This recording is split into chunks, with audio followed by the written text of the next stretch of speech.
Selamat berjumpa kembali Bapak Ibu, saudari-saudara umat beriman terkasih dalam Tuhan. Selamat berhari Minggu, selamat merayakan Ekaristi dan ibadah. Dimanapun Anda berada bersama keluarga, para sahabat, dan komunitas Anda. Hari ini Minggu tanggal 29 Mei 2022 oleh gereja dirayakan sebagai Minggu Komunikasi Sosial Sedunia. Shalom Agus CSSR mengajak saudari-saudara hari ini merenungkan Injil Yohanes bab 17 ayat 20 sampai 26. Dalam nama Bapa dan Putra dan Roh Kudus. Amin. Dalam perjamuan malam terakhir, Yesus menengadah ke langit dan berdoa bagi para pengikutnya. Bapa yang kudus, bukan untuk mereka ini saja aku berdoa, tapi juga untuk orang yang percaya kepadaku oleh pemberitaan mereka, supaya mereka semua menjadi satu, sama seperti Engkau ya Bapa ada dalam aku dan aku dalam Engkau, agar mereka juga ada dalam kita, supaya dunia percaya bahwa Engkaulah yang telah mengutus aku. Aku telah memberikan kepada mereka kemuliaan yang Engkau berikan kepadaku, supaya mereka menjadi satu sama seperti kita adalah satu.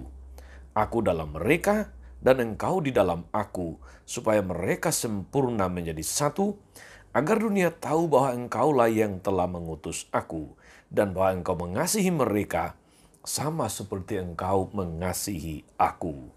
Ya Bapa, aku mau supaya di mana aku berada mereka juga berada bersama dengan aku, yakni mereka yang telah Engkau berikan kepadaku, agar mereka memandang kemuliaanku yang telah Engkau berikan kepadaku, sebab Engkau mengasihi aku sebelum dunia dijadikan.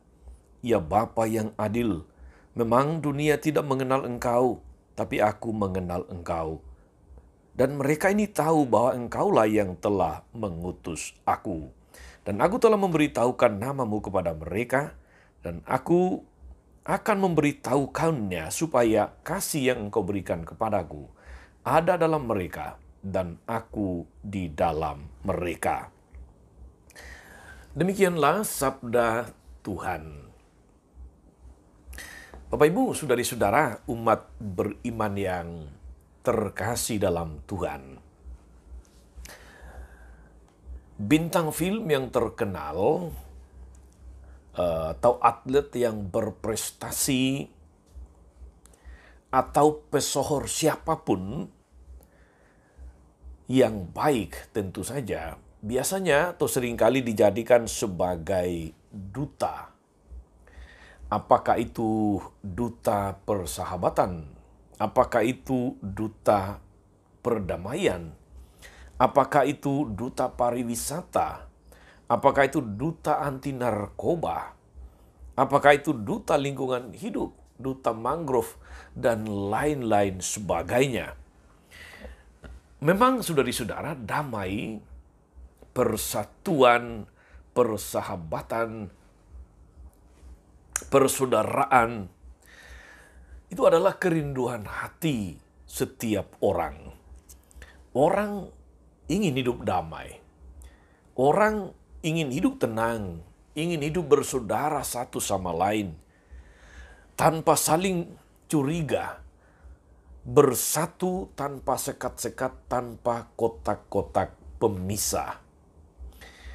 Saudari-saudara umat beriman terkasih dalam Tuhan, kedatangan Yesus ke dunia atas kehendak Bapa itu diterangkannya sendiri dengan segala sikap bela rasanya selama dia hidup dan berkarya.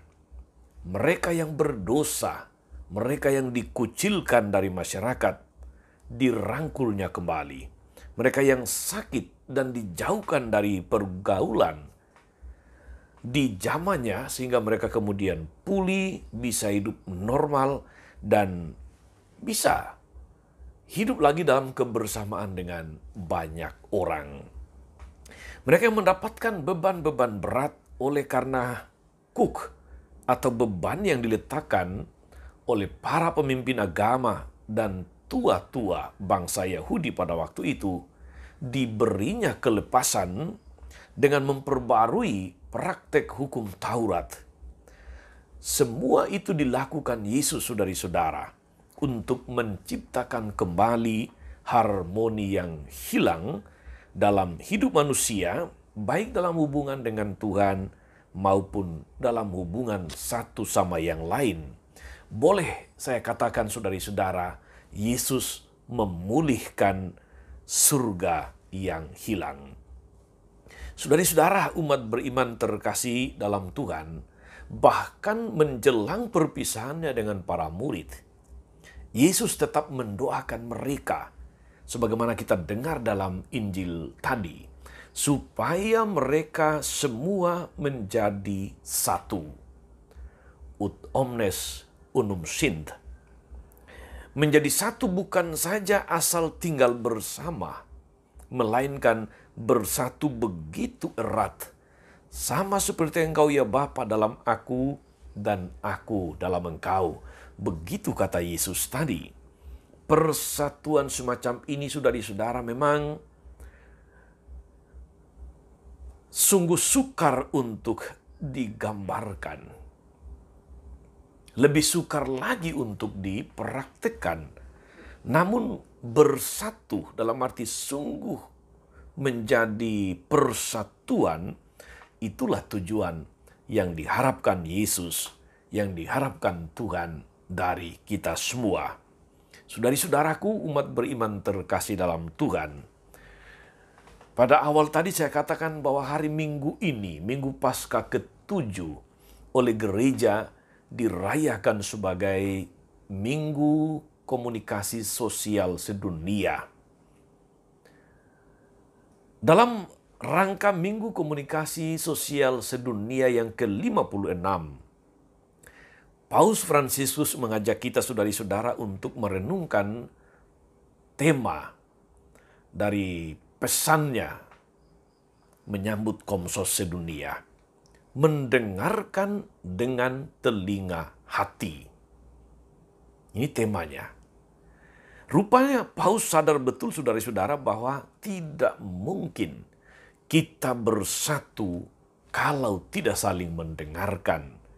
Baik mendengarkan Tuhan maupun mendengarkan orang-orang yang ada di sekitar kita. Mulai dari keluarga, di tempat kerja, dan lebih luas lagi di tengah masyarakat. Salah satu unsur penting di dalam komunikasi, sebagaimana dikutip dalam tema Hari Komsos Sedunia hari ini, adalah mendengarkan. Paus katakan, saudari-saudara, bahwa tidak cukuplah hanya mendengar, tetapi perlu mendengarkan dengan baik. Kita semua punya telinga, tetapi tidak semua mempunyai kemampuan untuk mendengarkan. Mendengarkan sesungguhnya memang bukan hanya berhubungan dengan indera telinga atau pendengaran, tetapi menyangkut keseluruhan hidup manusia. Dan hati menjadi tempat mendengarkan yang sebenarnya. Itu mengapa tema yang dipilih adalah mendengarkan dengan telinga hati. Bukan hanya sebatas mendengarkan dengan telinga, tetapi telinga hati. Paus mengutip Santo Agustinus yang selalu mendorong orang untuk mendengarkan dengan hati. Agustinus katakan, jangan menaruh hatimu di telinga, tetapi taruhlah telingamu di hatimu. Kalimat ini sungguh bermakna, saudari-saudara. Jangan menaruh hatimu di telinga, tapi taruhlah telingamu di hatimu. Paus mengingatkan kita, saudari-saudara, bahwa ada jenis mendengarkan yang tidak benar-benar mendengarkan, tetapi malah kebalikannya, yaitu menguping, pakai telinga yang sama, tapi bukan untuk mendengarkan apalagi dengan hati, tapi untuk menguping.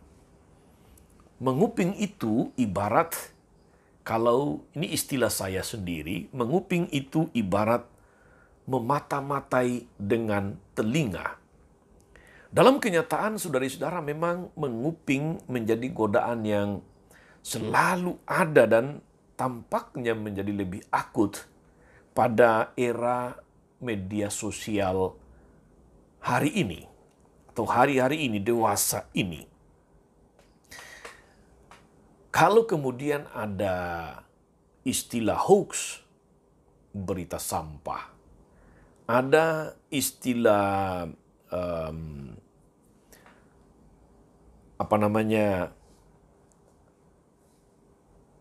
yang terkait dengan di sekitar media sosial, hoax, ujaran kebencian, berita sampah, bullying, dan sebagainya, saudari-saudara, seringkali itu karena banyak orang mempunyai mental menguping. Sekali lagi, banyak orang mempunyai mental menguping.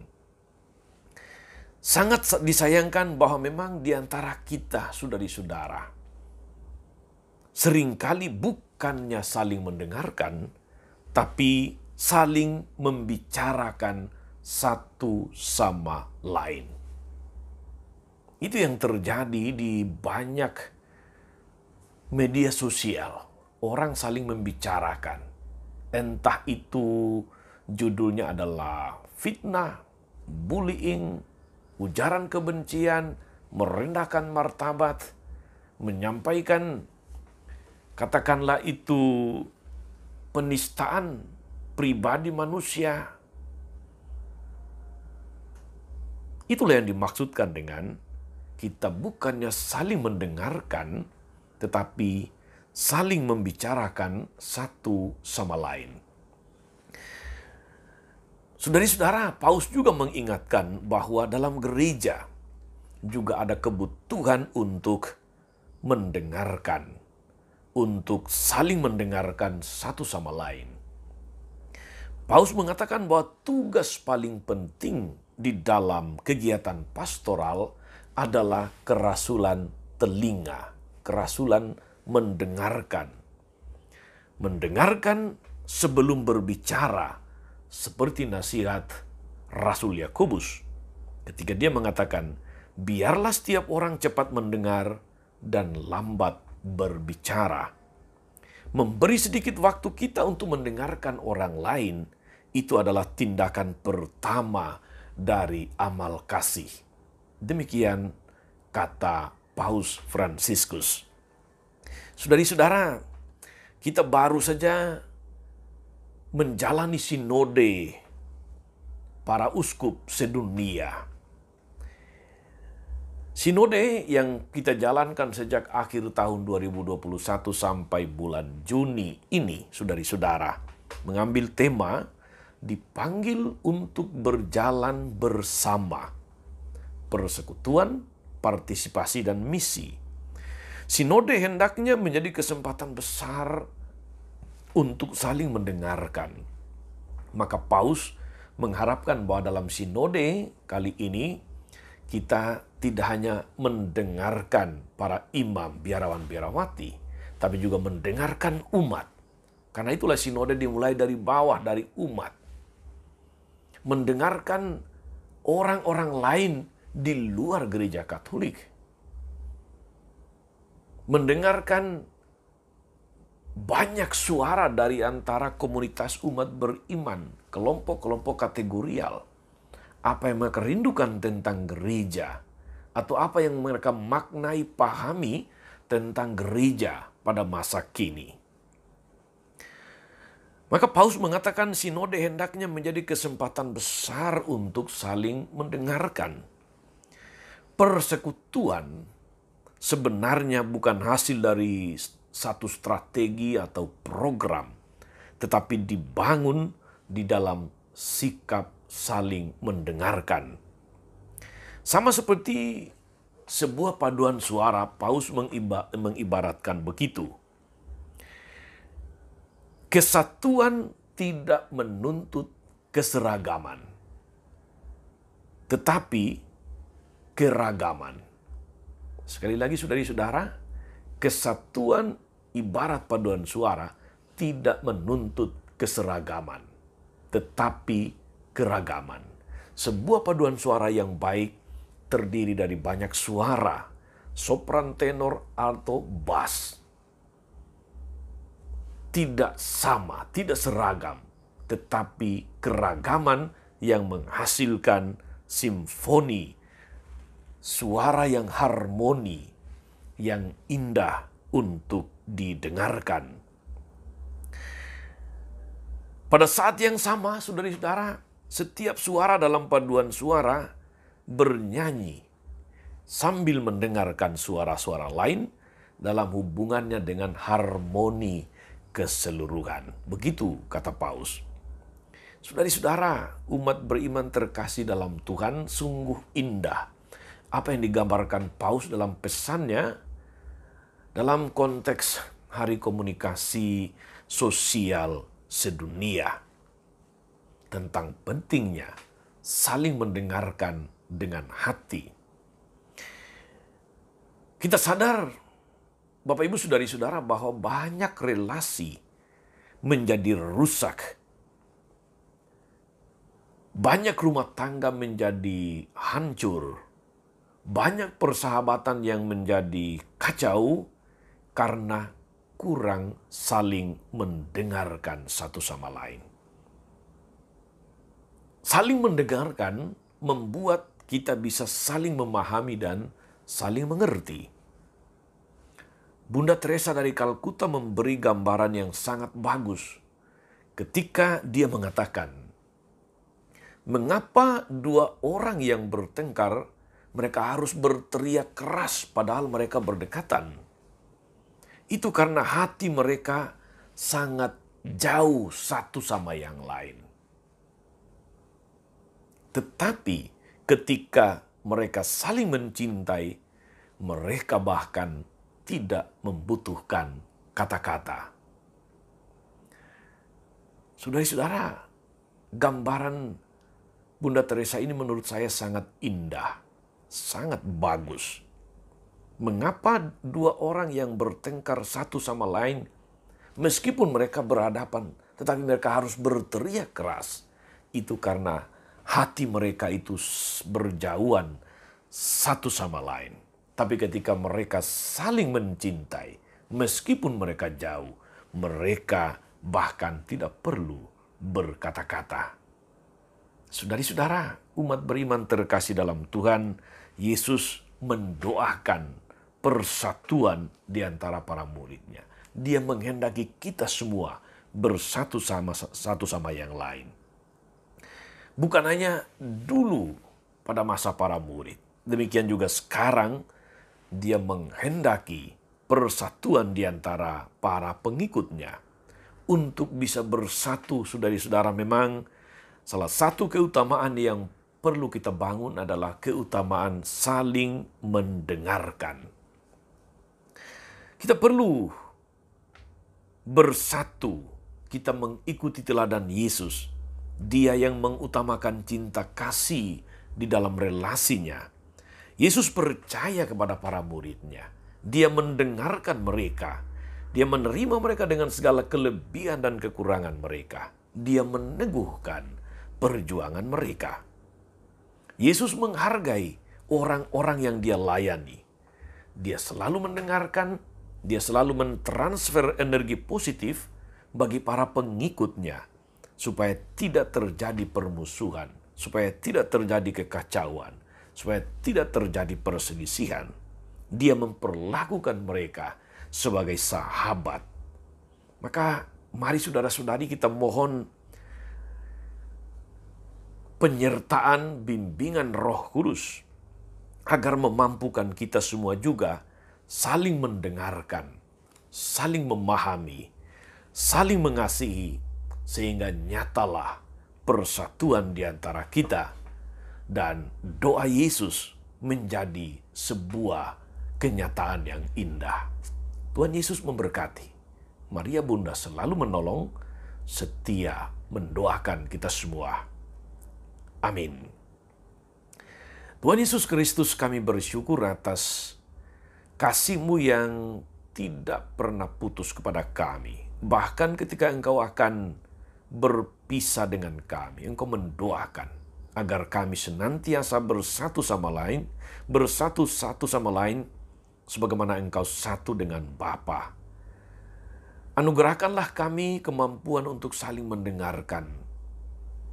Anugerahkanlah kami kemampuan untuk saling memahami.